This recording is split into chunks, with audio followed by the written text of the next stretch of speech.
My name is Wayne Dyer, and I'm 72 years old, and I have sex almost every day.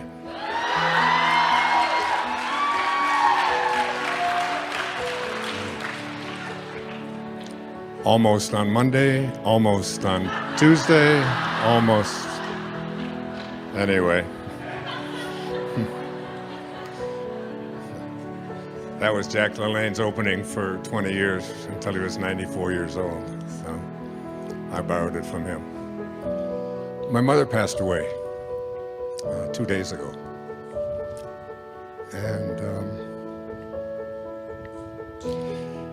And I didn't, she was 96 years old and in a coma the last few days of her life. But it's an interesting passage.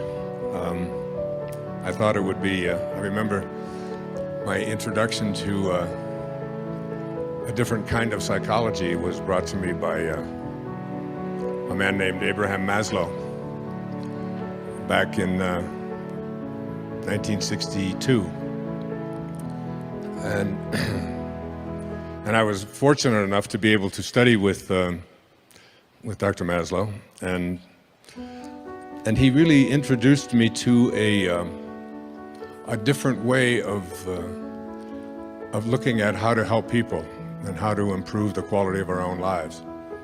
It was a turning point for me, and one of the things he spoke about were these people that he calls self-actualizing people, which, if you remember Maslow's pyramid and the hierarchy, and you go from your basic needs to the very top of the pyramid. The very top of the pyramid is something called self-actualization. And he described self-actualizing people. One of the flaws of self-actualizing people is that they get over death almost as if it didn't happen. They have an awareness within them that nothing dies, that everything that materializes, of course, changes form. But there is something. My teacher in India, his name was Swami Muktananda. Many of you have read, and he was asked the question, "What is real, Master? What is real?" And Muktananda said, "That is real, which never changes. Everything else is illusion." So I've been looking at, I've been thinking about Muktananda and thinking about Dr. Maslow, who passed away on the 7th of June, 1970. And that was the same day that I was walking across the stage in Detroit at Cobo Hall, receiving my PhD in almost the same hour. It was as if he had said to me, "I've explained this whole idea of self-actualization to the academic world. Now you explain it to the cab drivers and the school teachers and the nurses and the yoga students and everyone else. This whole idea that there is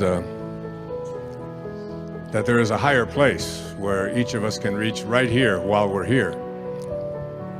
And I've been thinking about all of this since my mom left.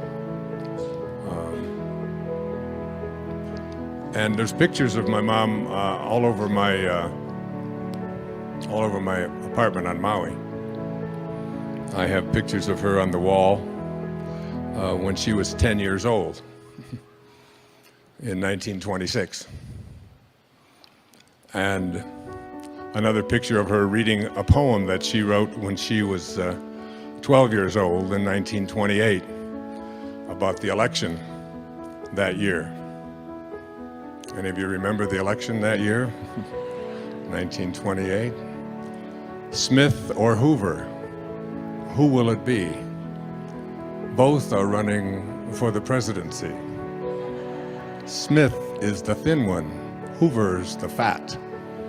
My, such an uproar. Where are we at? That was my mom at 12. And I have pictures of my mother at 30. And I have a picture of her sitting on my lap on her 75th birthday. And I look at that pictures and I say, which one of them is my mother? Was she that 10-year-old? According to Muktananda, that is real, which never changes. And all of us are here in bodies that we believe is who we are. We're totally convinced of it. I was in a 21-year-old body, and I can't find any part of it anywhere on the planet. But while I was in it, I was absolutely convinced that this is who I am. And then I moved into another body, and another body, and another body. And the same is true for each and every one of us here, that there is some part of us that is infinite, that is the soul, that is the spirit. It makes no difference what you call it. Many of you know that I wrote a book about 7 years ago after living the Tao Te Ching for a full year. It's called Change Your Thoughts, Change Your Life. And I took each of the 81 verses of the Tao Te Ching, and I took a full year. I began on January the 1st, 2005, and I read verse 1. And I would take 4.5 days, 4 days to contemplate it, think about it, meditate on it, try to understand it. And then in the half day that I had, I would look at a painting of Lao Tzu from 2,500 years ago. And someone had channeled this painting and sent it to me from my radio show. And I don't do any writing now without him looking at it. And I just sort of gaze at this drawing that this person imagined Lao Tzu to be. And it speaks to me. And I would write an essay. The Tao Te Ching, some call it the wisest book ever written. Someone once sent me a copy of a book called Jesus and Lao Tzu. And on the left-hand side of the page were all the sayings of Lao Tzu. And on the right-hand side of the page were all the sayings of Jesus that mirrored what Lao Tzu had said 500 years before his birth. Now, I'm not saying Jesus was plagiarizing, but I am saying there are eternal truths. And these eternal truths come to me directly out of the Tao. And I did this for each of the 81 verses of the Tao. And the opening line of the Tao Te Ching says, the Tao that can be named is not the Tao. As soon as you try to define this invisibleness that is within each and every one of us, that keeps occupying these new bodies all the time, while the body continues to change, who we are is infinite. So I wrote a few words out about what I think of as the soul. Let me just share them with you. The ideal of the soul, this part of you that is never changing, this part of you that is infinite. And that word infinite is a very important word to think about, because it's the opposite of finite. Finite means something begins and ends. If it didn't end any place or didn't begin any place, we wouldn't be able to call it finite. We would say it is always continuing. The minute that it stops, the minute we have a form to it, the minute we place anything on it that is associated with this physical corporeal world that we all live in, it moves from the infinite to the finite. So to try to define that which is infinite with a brain or a mind that is finite is an impossibility. Lao Tzu knew this and understood this. It's why meditation is such an important part of the process of coming to our highest self, coming to know who we are. It's the place where there are no beginnings. Herman Melville once said that God's one and only voice is silence. Is silence. It's the one place where there's nothing finite there. And Blaise Pascal, the famous French philosopher and scientist, once said that all of man's troubles stem from his inability to sit quietly in a room alone. And most of us just aren't comfortable with this because we have come to believe and trust in the evidence for who we are is on the basis of that which we can touch and see and feel and smell, what our five senses tell us. But our five senses lie to us. William Blake pointed that out beautifully in one of his poems back in 1777.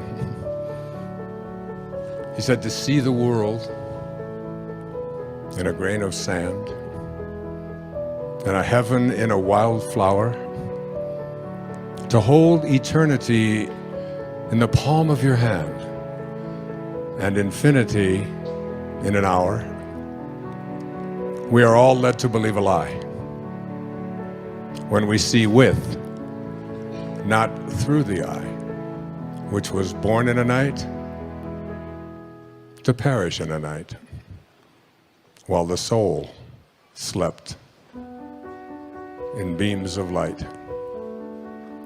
We are all infinite beings in a temporary human experience. I've said it over and over again whenever people ask me what's my very favorite quote, my very favorite observation. It came from Pierre Teilhard, the French priest who was excommunicated from the Catholic Church for his outrageous ideas. He said that we're not here as human beings having a spiritual experience. It's the other way around. We are all infinite spiritual beings having a temporary human experience. And coming to a place where we live our lives from that infinite place and beginning to know our soul, it's one of the reasons why I accepted an invitation to come here. I do yoga myself 5-6 times a week. I know the significance of it for me in my own body and my own health, my own life, my own emotional state. I know that when I meditate, I'm better. I know that when I do yoga, I'm healed. And so I came. So getting to know the soul, the spirit, and not identifying ourselves on the basis of our physical senses. It's the essence of my newest book, which is a PBS special called Wishes Fulfilled. It's the whole message behind all of it is to really come up with a specific way to come in contact with this infinite part of ourselves. Now remember, if it's infinite, it doesn't stop any place. It doesn't start any place. That's by definition infinite. So if something doesn't start and doesn't stop, what is it doing? It has to be expanding, doesn't it? The minute it stops expanding, it's finite. We're no longer talking about the soul. We're talking about what Blake said, we've become, we see with, not through our eyes. So here's what I jotted down. The ideal of the soul, the thing that it asks for, is neither knowledge, nor light, nor happiness. The ideal of the soul is space, immensity. The one thing it needs more than anything else is to be free to expand and to reach out and to embrace the infinite. Yeah, the ideal of the soul is infinity, because that's what the soul is. It is miserable when it is circumscribed or restricted in any way. Now, I have 8 children, 6 beautiful daughters and 2 sons. And one of the things that I know, I used to say that before I had children, I had 8 theories about how to raise children. And now I have 8 children and no theories. All right? But one of the things I know about children is that no one likes being told what to do. And this isn't just children, this is all of us. One of my favorite songs is a song from when I was back in high school. Oh, give me land, lots of land, and the starry skies above. Boy, you know it. Don't fence me in.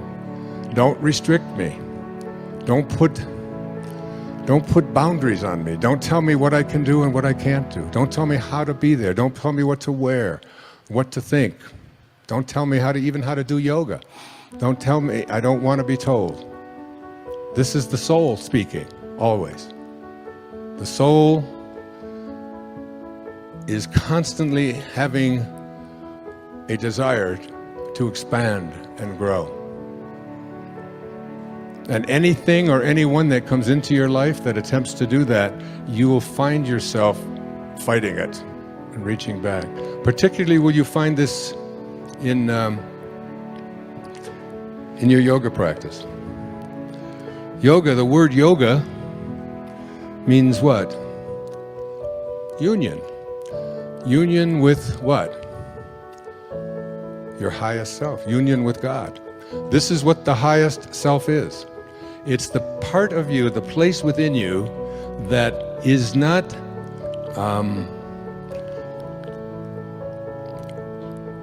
worshiping God.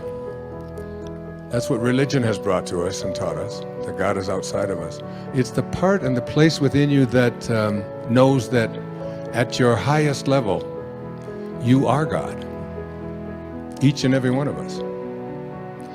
And when you are connected to the highest place within yourself, when you are connected to the God that you are, you have all the powers of the creative source of the universe. You become the Tao. The Tao becomes you. So, yoga, or union, is really a way of becoming a manifester. Now, in order to become a manifester, someone who was able to attract and place into their lives what they place their attention on, there are certain, we saw a lot about something called The Secret not too long ago, on all the newspapers and magazines and on the news and always. And I was asked to be a part of that, and stayed away from it for different reasons. Because for me, manifesting is not about attracting what you want. Manifesting is an awareness and an understanding that you attract what you are. I have been studying in depth something called the I Am discourses. And I'll share just a little bit about it here. But one of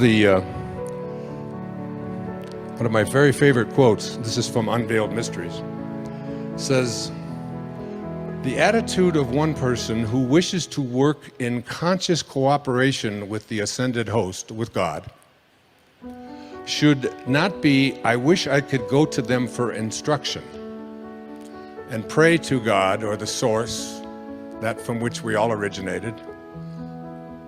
T.S. Eliot said, "We shall not cease from exploration.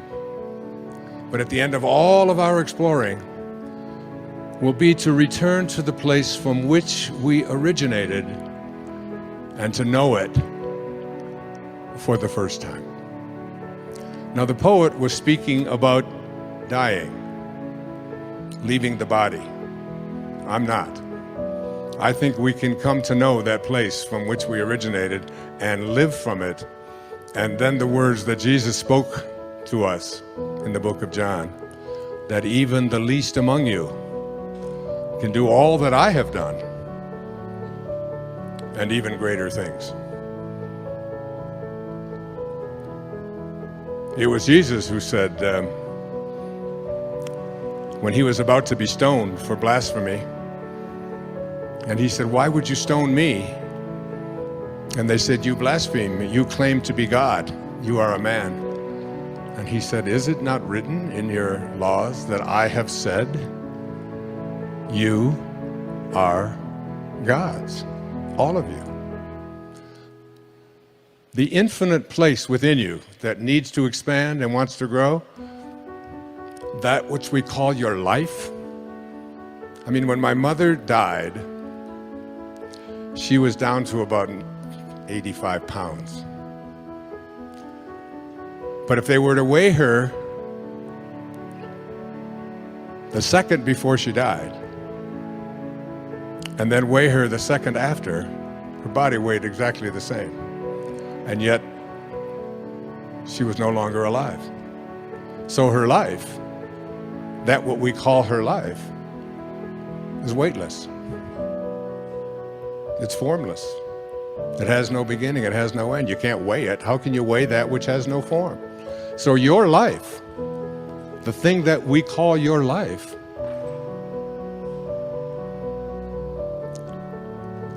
is God. That's what you are. That's what every single one of us are. So here's what Saint Germain said. The attitude of one who wishes to work in conscious cooperation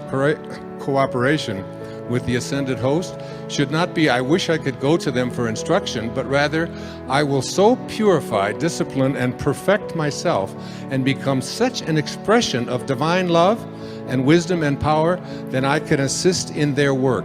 Then I will automatically be drawn to them." If you want to attract into your life what it is that you feel is missing, then what you have to do is to become like these great ascended masters. I honestly feel that I spent the first 10 years of my life in a series of foster homes and orphanages. My father walked out on his family and left my mother with 3 boys under the age of 4 when she was 23 years old.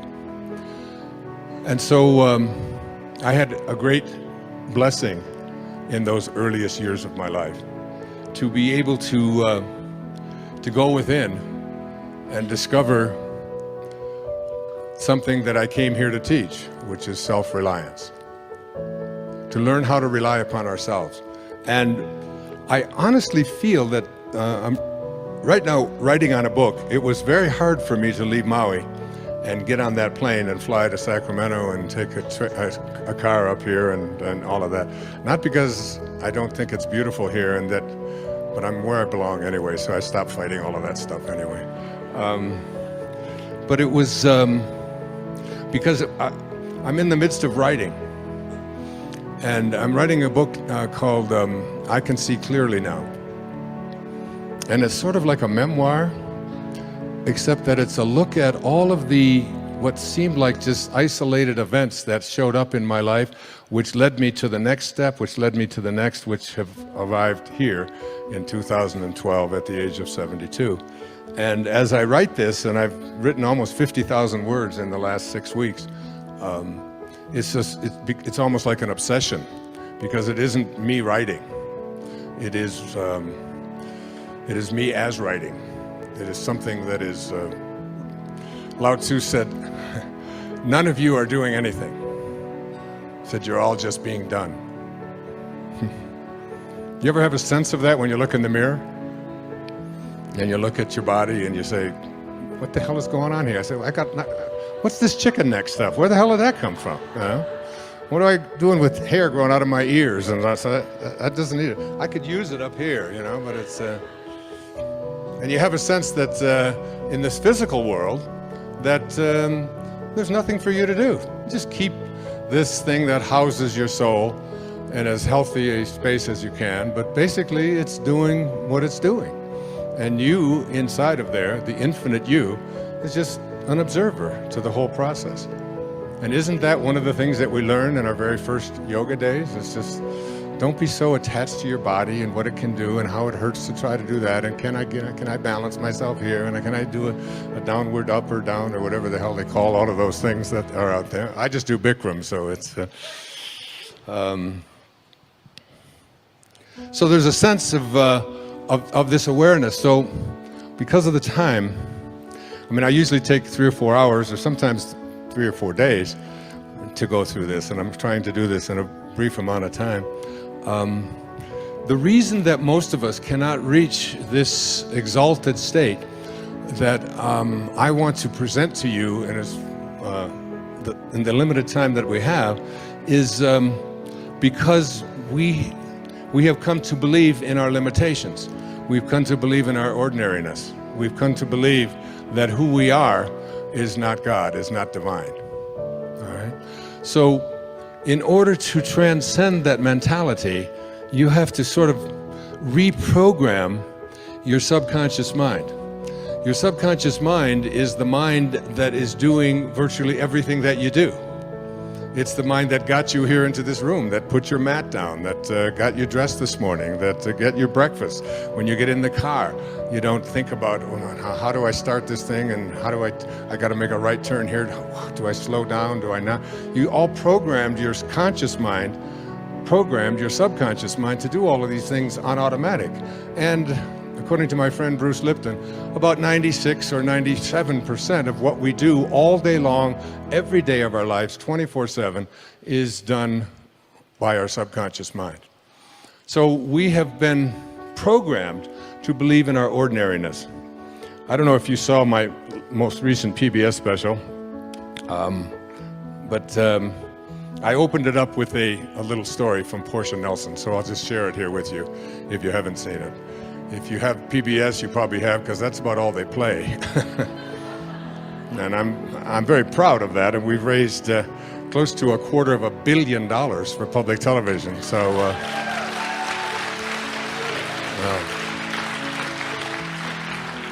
since 1999, it's been amazing. So this was something that Portia Nelson, who I knew, who passed away a few years back, 10 years back now, she lived up in Seattle. And she was at a seminar, and they were asked to write the autobiography of their life in five verses, 5 chapters. So, and they gave them only like cards this size. Actually, they were smaller than this. They were 3 by 5 cards. So write out chapter 1 of your life and just go to where you are today. And I remember doing this very same thing, but what she wrote was so brilliant that I asked her daughter if we could put it on public television, which I did on the most recent show, and we made a contribution to Portia's work.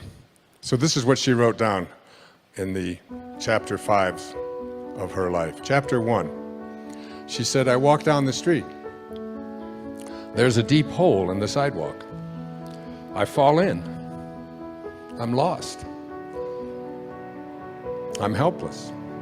It isn't my fault, and it takes forever to find a way out. Chapter 2 of my life.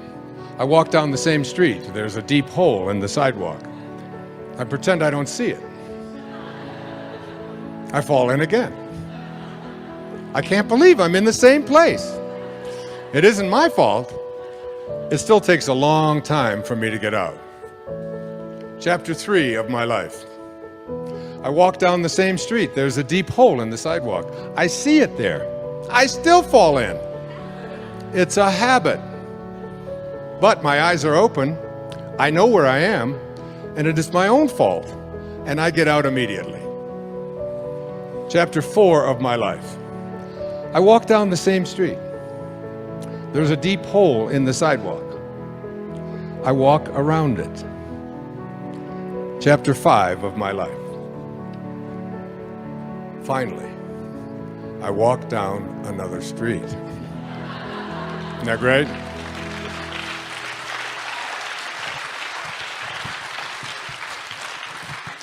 So in the time I have left, I want to talk to you about walking down another street.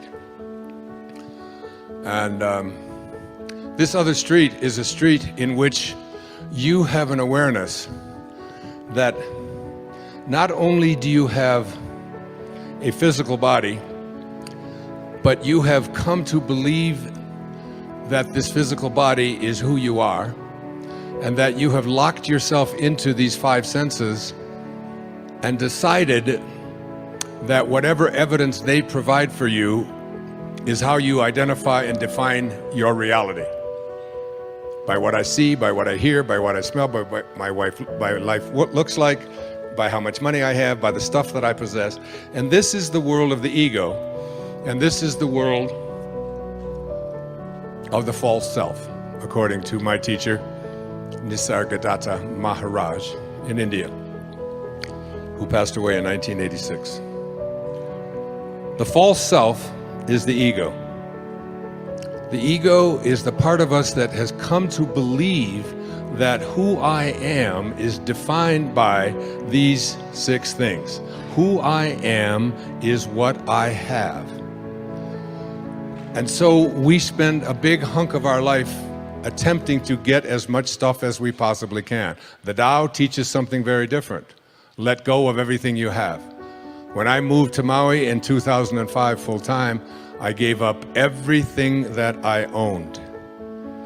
Everything. 20,000 books, all of my photographs, records of every description, furniture, all the things in the house, all my clothing, shoes. It was all donated to people who lived on underneath a bypass in Florida. And let go of all of it. So the ego teaches us you are what you have. The Tao teaches us let go of everything that you have. Do less and accomplish more. One of Lao Tzu's most famous observations was, I do nothing and leave nothing undone. My son has taken to becoming a spiritual Taoist. Every time I tell him to do something, he says, I do nothing. And I leave nothing undone. But there's much wisdom in that. I could go on into that. The second thing that the ego teaches us is that who I am is not only what I have, but who I am is what I do, what I accomplish. And so we spend a big hunk of our lives believing that the way that we become, quote, successful, happy, fulfilled, self-actualized, whatever it might be, is on the basis of what I accomplish, what my resume looks like, how many promotions I get. And so we send our children off to school and we ask them to learn to identify themselves on how much they get and what they accomplish. Your grades become more important than what it is that you are studying. What you own, what clothes you wear, what labels you have, and so on. And we become obsessed with this kind of absurdity. And this is the false self at work. The third thing that the ego teaches us is that I am what other people think of me. I am my reputation. So becoming obsessed with our reviews, what people think of us, other people's opinions, getting the approval of others. We talk about peer group approval needs and so on. I have 8 children that aren't concerned about those things. They were never raised with that kind of a mentality. The whole idea of, trying to please other people was something that they consistently heard from their mother and myself, that this isn't important to us. We're not attached to that. And this kind of an attachment. So the Tao teaches us that what you think of me is none of my business. What the ego teaches us is that what you think of me is the most important thing that I have, and so I'll do whatever it is that I need to do in order to get you to agree with me, to like me, to approve of me, and so on. The fourth thing that the ego teaches us, this false self, is that who I am is separate from everyone else. And so we are raised in this world of the false self, which teaches us that we have to be in competition with everyone else. We have to defeat someone else. Being number one is the most important thing, and you see people doing this all the time at football games and and you'll see it when the Olympics come up, that the gold medal is more important than anything else. And you'll see people weeping and sobbing over this idea that I have to be better than somebody else in order to be fulfilled in my life. The fifth thing that the ego teaches us is that I am separate not only from everybody else, but that I am separate from what's missing in my life. The Tao teaches us that there is no place that God is not. If there is no place that God is not, then God must be in you. And if there is no place that God is not, then God must also be in all that I perceive to be missing from my life. And therefore, in order to become a manifester and to attract into my life what I want, I simply have to realign myself. I have to rejoin. I have to yoga myself to God. And the most egregious error of the ego is a belief system that says that who I am is separate from God. That God is something outside of me. We have not been raised to understand and believe that at our basic core, what Lao Tzu called our original nature, what we are is love. And all we have to do is be that and live that. There was a great Indian poet. His name was Rabindranath Tagore. And he received the Nobel Prize for Literature in 1913 for a collection of poetry called the Gitanjali. And in that poem, that long poem, 90-some verses, one of those verses says this. He's speaking of the ego.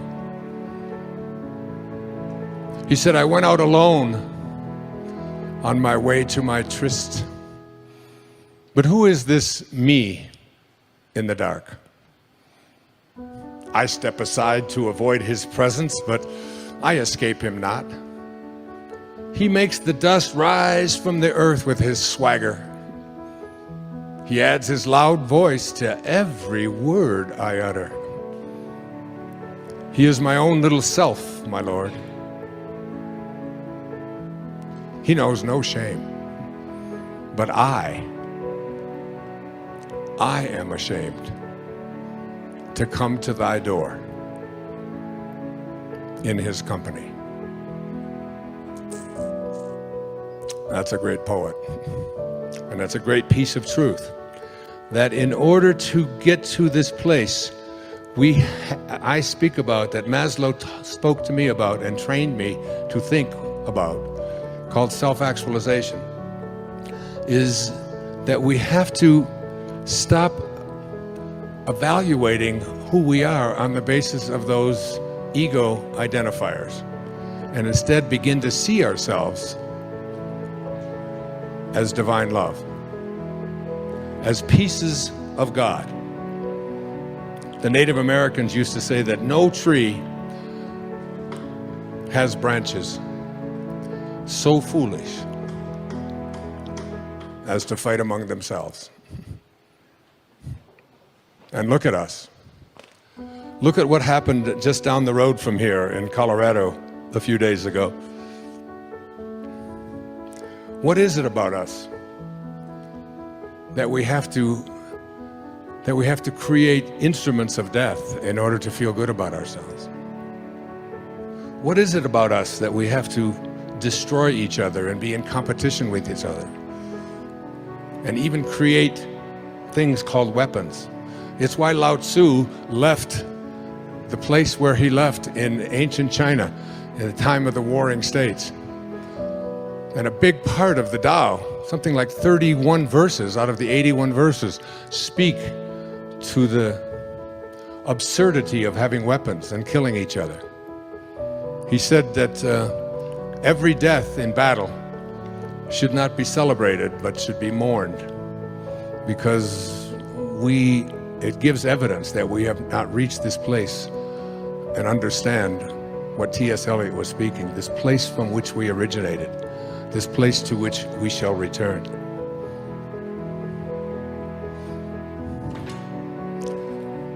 From A Course in Miracles, I jotted this down the other day. The memory of God comes to the quiet mind. It cannot come where there is conflict. A mind at war with itself remembers not eternal gentleness. What you remember is a part of you, for you must be as God created you.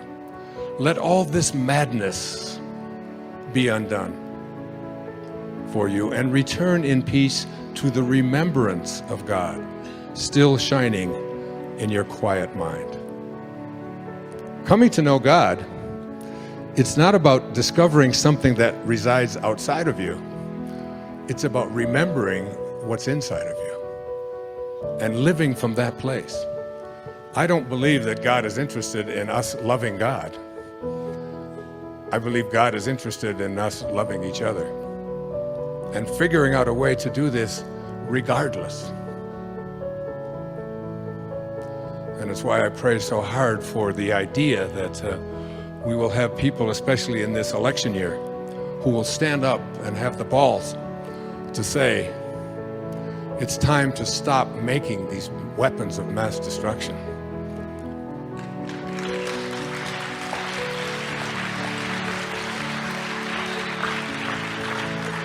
And they are weapons of mass destruction. The idea that somehow in our Second Amendment we are entitled to have weapons that kill 100 people a minute. How far is that going to go? Now they're talking in Syria about using chemical weapons on their own people. Does the Second Amendment provide for us, to all of us, if we want to use chemical weapons to protect ourselves? I mean, how far does this absurdity go? Anyway, that's my rant. I'll get off of that.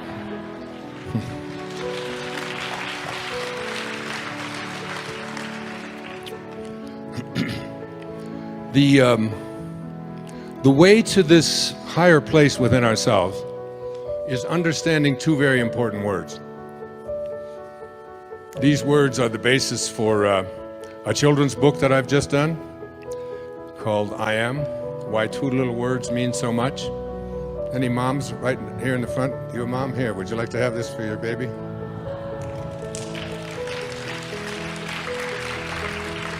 You're welcome. God bless you. Namaste. So, let me just take you back for a few moments here. Back before Lao Tzu. Now, Lao Tzu was here on this planet at the time of the Warring States in China in 500 BC, approximately the same time that the Bhagavad Gita was also being created in India, the Song of the Lord. 800 years, 8 centuries before that, 1,300 years before the birth of Christ, comes one of the most ancient, if not the most ancient spiritual texts extant on the planet today. It's called the Torah, the first 5 books of the Old Testament. In the second book of the Torah, Exodus, Moses is, well, you know the story of Moses, but if you don't, let me refresh you. At the time of Moses' birth, the Pharaoh, who had held so many of the Israelites captive and enslaved, had ordered that all male babies to be born from Israelite mothers, because he had heard that there was someone coming that could be a danger to his power. He ordered that all male babies be executed. Well, Moses' mother gave birth, and she just couldn't stand the idea of this baby being killed by the soldiers. So she wrapped him up in a blanket and put him in a basket, must have been waterproof, and floated him down the Nile. Moses, this little baby, was discovered by a woman who captured him, picked him up, and fell so in love with him that she decided to raise him as her own. It turns out that this was the daughter of the Pharaoh. So Moses' grandfather is the Pharaoh who has ordered him to be killed, but he doesn't know this. At about the age of 18, Moses gets into a fight, and with one of the people, one of the soldiers who is trying to actually punish and kill one of the Israelites. And so Moses fights him and kills him and has to run away because he knows what his punishment will be. He runs away to the Sinai, and for the next 40 years he is a shepherd. He marries a woman named Zipporah. They have all of these children. He's a shepherd. He's out wandering about, according to this ancient text. One day he comes across a bush, a burning bush. But the bush is not being consumed. It is just continuing to burn. And he looks at this, and suddenly the bush begins to speak. And as legend tells us, this is God speaking to Moses and saying to Moses, I have some instructions for you. I'll give it to you the way it is written.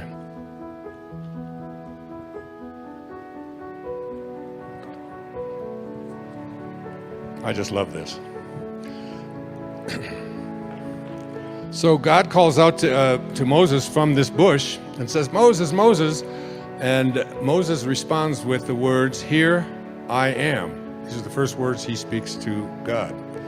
Do not come closer, he said. Take your sandals off your feet, for the place where you are standing is holy ground.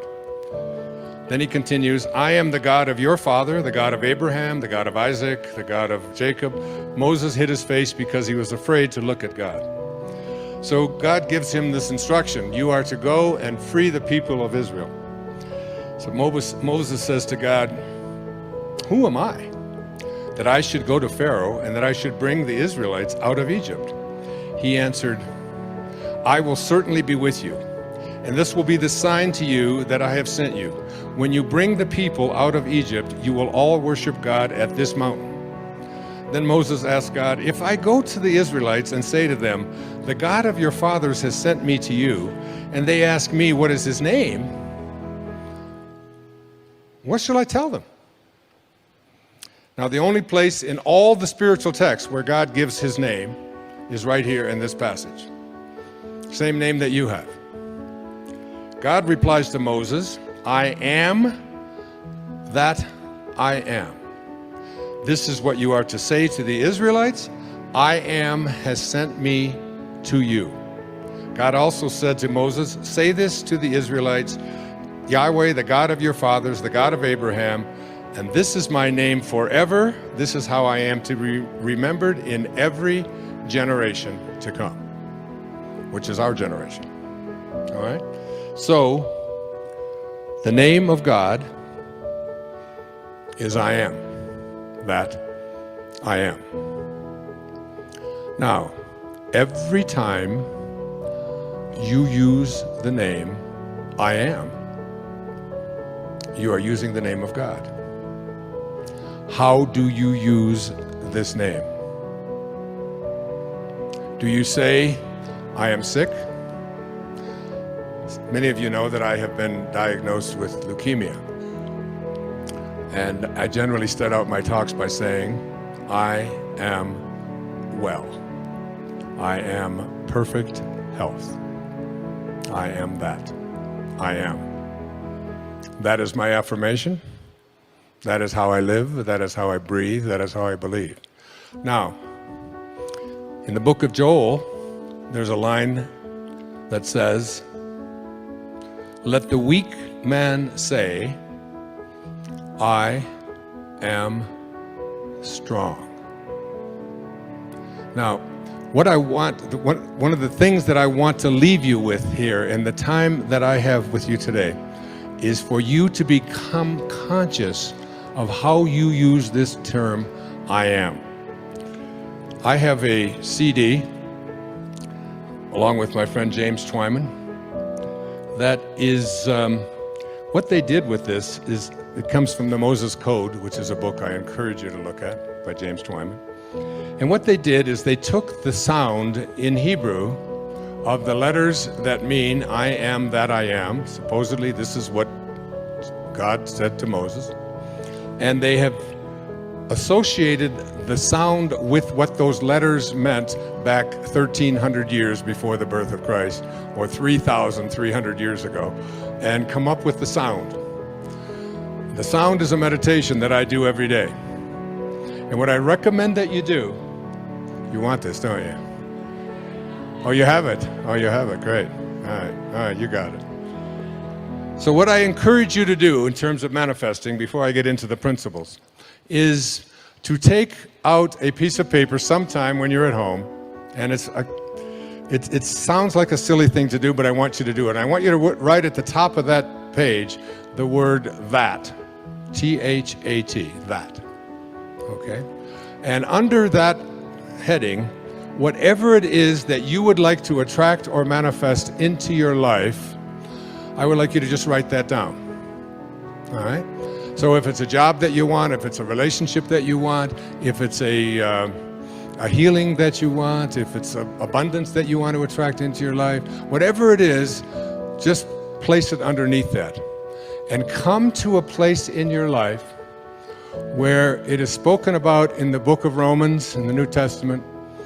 He calls those things which do not exist as though they did. You must be able to get to this place in your life where you don't use the evidence of your senses, what your eyes tell you, what your ears tell you, what your stomach tells you, what you see written down, what the internet tells you. You want to be able to be in a place where you are living from the end as if what you would like to manifest is already there. To make a future dream, a present fact, you must assume the feeling of that wish as already being fulfilled.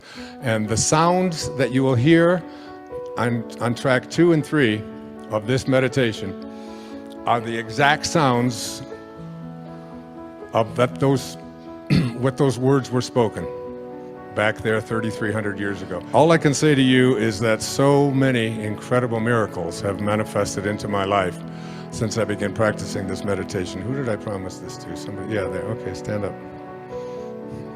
Come on up. This is a gift to you. There you are. Enjoy it. God bless you. Yeah. So, this arrived in my home about a year before I started writing Wishes Fulfilled. And it's called the I Am Discourses. The I Am Discourses are, I think, one of the great spiritual texts on the planet today. You can pick it up, especially Volume 3. It's published by the Saint Germain Press. Saint Germain is, I believe, because I'm a student of Yogananda, and Sri Yukteswar, his teacher, who was born on the same day I was in only 1855 instead of 1940, like me. And they speak about this saint that is capable, who always keeps a young body. His name is Babaji. How many have heard the name Babaji? Yeah, this is an audience, I don't have to ask that. Saint Germain is Babaji, in my opinion. This is someone who shows up in a young body.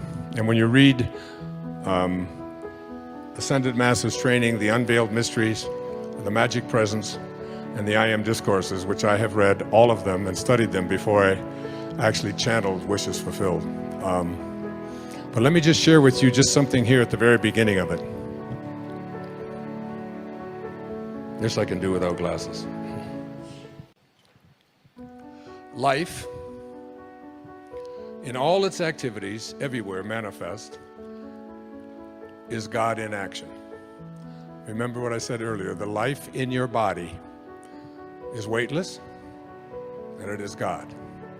It is what you originated from, it is what you will return to. It is where my mom is right now. And it is only through lack of the understanding of applied thought and feeling that mankind is constantly interrupting the pure flow of that perfect essence of life, which would, without interference, naturally express its perfection everywhere. Saint Germain has come to me. I feel as if I have spoken to him. And one of the things that I know from Saint Germain, from Babaji, is that it's only 1 in a million people who spend any amount of their time giving thanks to the I Am presence that is your very essence, your being. Not giving thanks for all of the bounty that you have in your life and for your health and for all of the nice things, but to be in a state of gratitude for the awareness that who you are is this divine essence, this divine being. And when I do the meditation, one of the things that I say is I am in a state of continuous gratitude for the I am presence that speaks through my mouth and through my body and through my writing and so on. It's staying in constant contact with the awareness that there is something divine that is what I am. And every time I use this word, I am. The natural tendency of life is love, peace, beauty, harmony, and opulence. This, by the way, is what Lao Tzu said as well. For life cares not who uses it, but is constantly surging to pour more of its perfection into manifestation, always with that lifting process which is ever inherent within itself. I am is the activity of that life.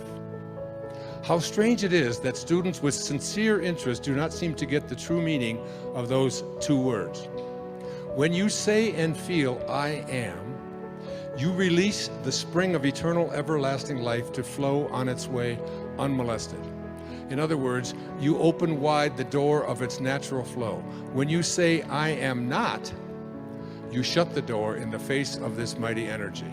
I often tell my audiences, God didn't say when Moses asked, what is your name and who shall I say sent me? He didn't say, my name is, I hope things work out for you. He said, my name is, I am that I am. That meaning, when he says, I am that, that was Nisargadatta's great autobiography, or biography, and a book that I have studied for 30 years now. And he was known as the I am guru in India.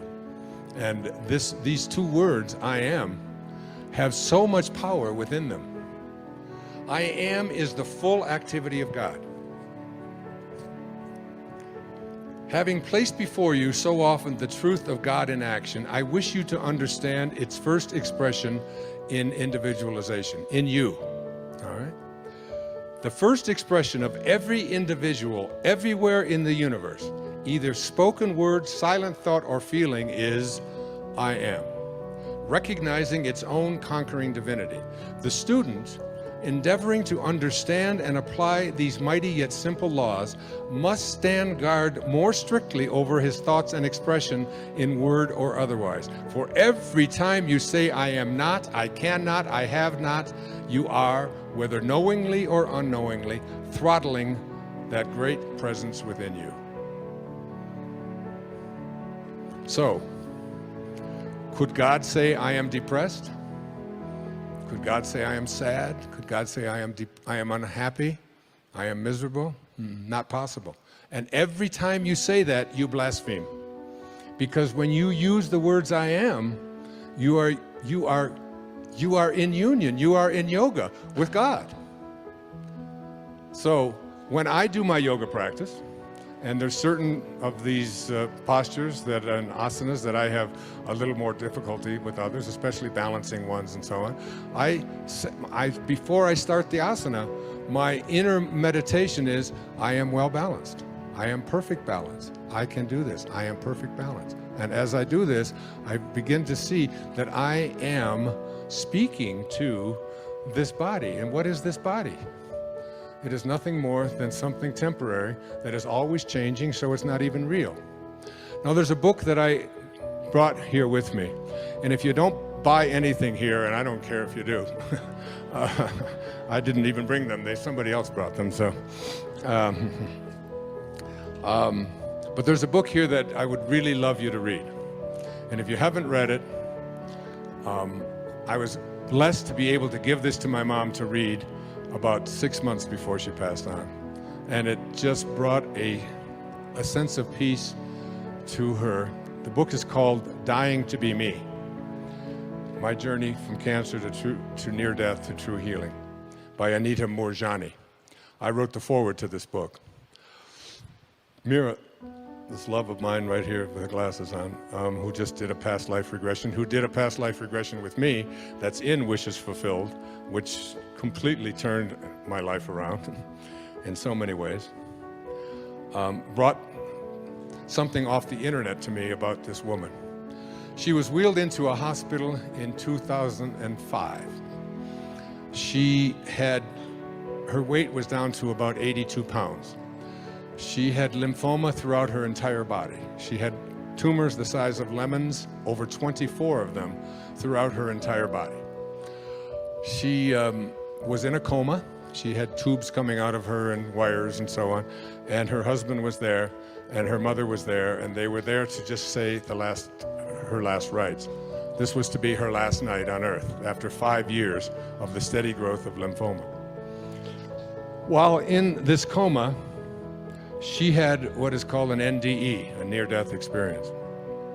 And in this near-death experience, she came into contact first with her father, who had passed away 10 years before, and then she had an opportunity to have a vision about what her life could be. And she saw her medical records there, which indicated that she was to die tonight. And she also saw them change right before her eyes, where she had no cancer. No one in the history of the world, as far as we know, has ever been at this end stage of cancer and ever survived. That's how far she was gone. If you saw the pictures of her that I have seen when she was in that state, you wouldn't think that anyone could possibly survive that. She was told that she could go back into her body and she would be healed, and she was to teach the lessons that she taught here, or she could go on. And she did not want to get back into her body. It was just a wasted mass of flesh and bones. But for some reason, she went back in at her father's persuasion. 5 days after coming out, she opened her eyes and everyone was in shock. 5 days after that, they were trying to find, 5 days after she came out of the coma, 60% of her cancer had gone into remission. 4 weeks after she came out, she was totally out of the hospital completely. Today she lectures. She was on my public television special. Many of you may have seen it. And she's an angel on this earth. And what she learned in this near-death experience was that all we have to do is treasure our own magnificence and recognize that God is not something out there that is within us. There's nothing for us to do. There's no job for you to do. You don't have to win. You don't have to be anybody. Who in this room has cancer? Somebody does. Where? Anyone? Where are you? Come on up. I'd like to give this to you. Have you read this? Well, I'd like to give this to you as a gift.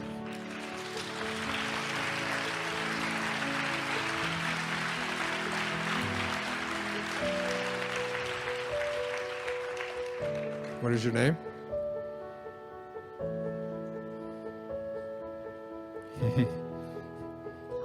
Kelly. This is going to change your life. I'd like you to say the words, I am well. I am well. I am perfect health. I am perfect health. God bless you. Namaste.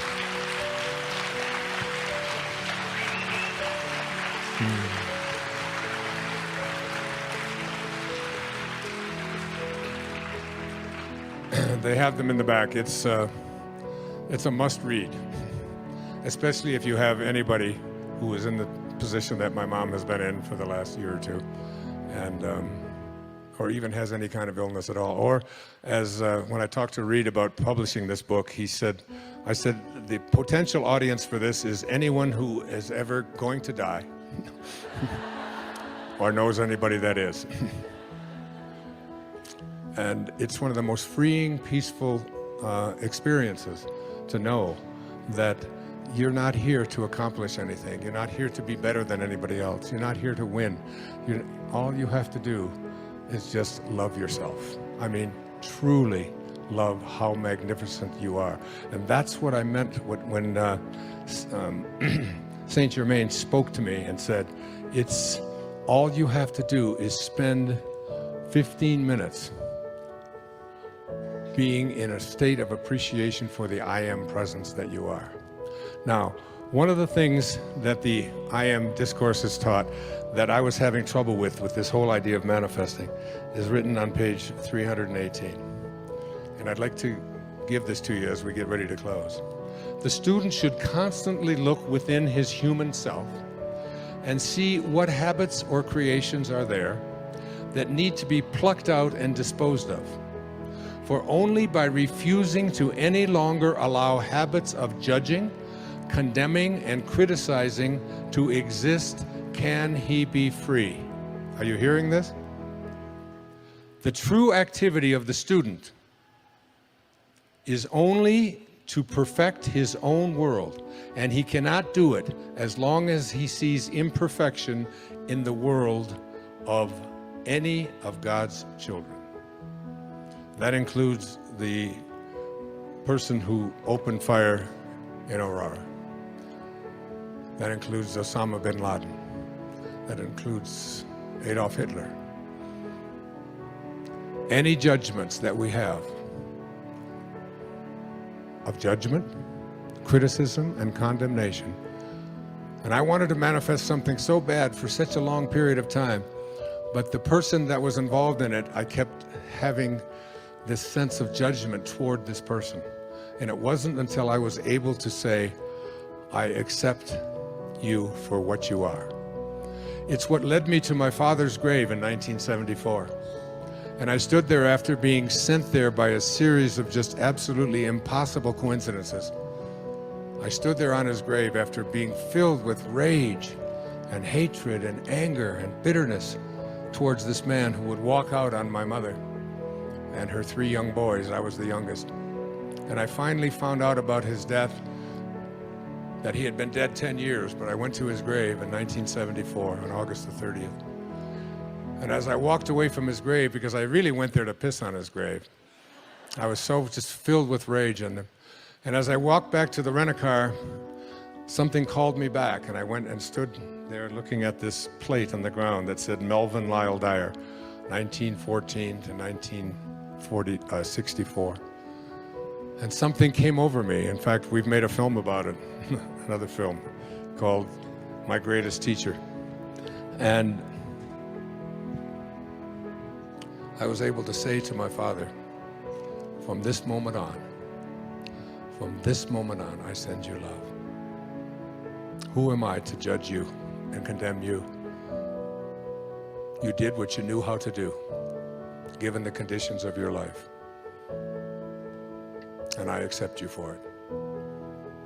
Mark Twain once said that forgiveness is the fragrance that the violet sheds on the heel that has crushed it.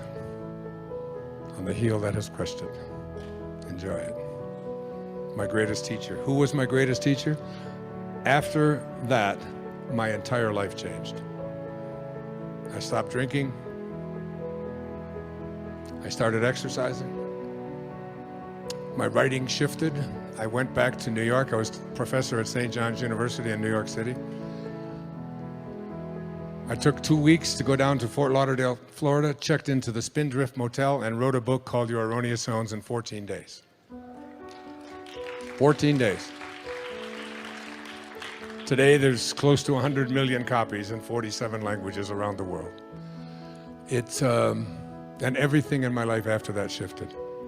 My diet changed, my habits changed, everything turned around because I got the rage out of me. Because in order to attract the elements that are going to bring you the ability to manifest into your life what you want. Remember how I opened this program.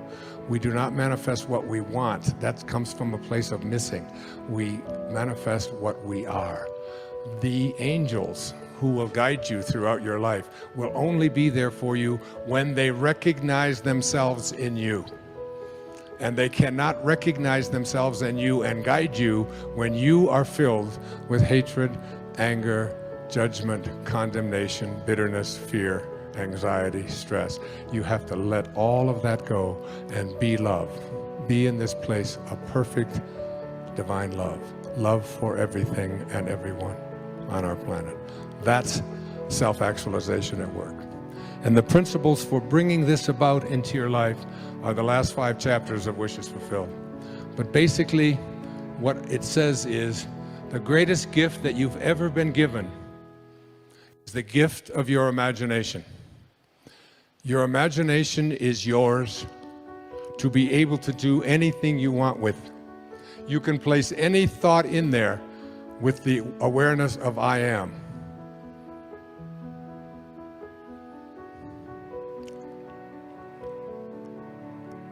There's a very famous poem about that moment of Moses speaking to God.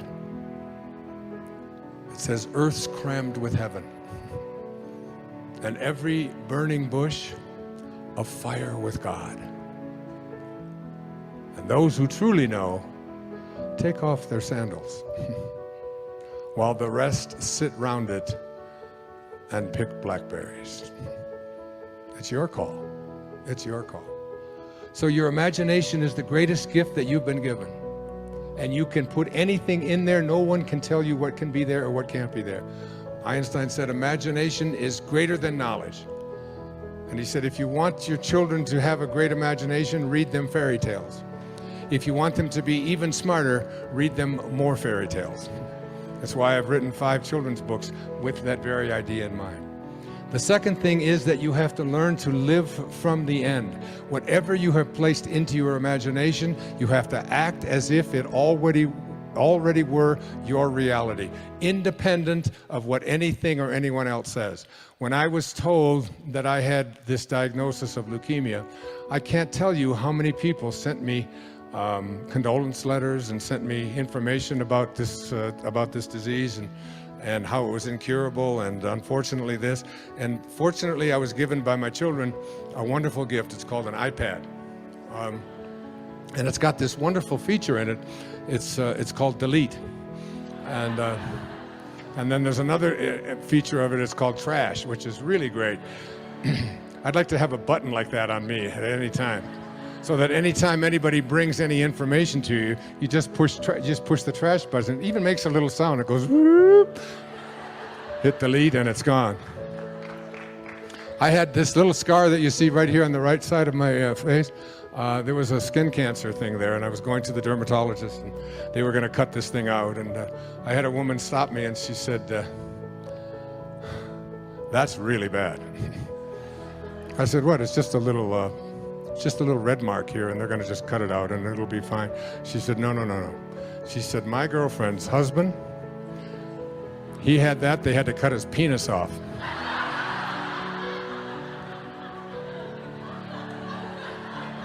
I said, just got a little red mark on my chin, and that couldn't possibly... Trash, right? You want to be very careful, because there's always people out there who are willing to send you messages about how terrible something is going to be. The third of these principles is the principle of, I call it, assuming the feeling of the wish fulfilled.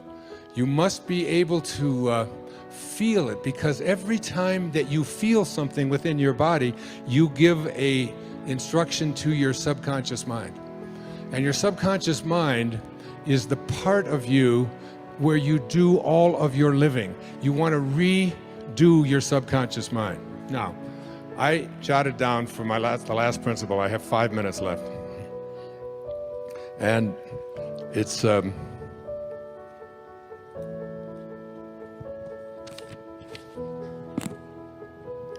This is from the book of Job. Now, tonight, I'm going to give you guys such a gift.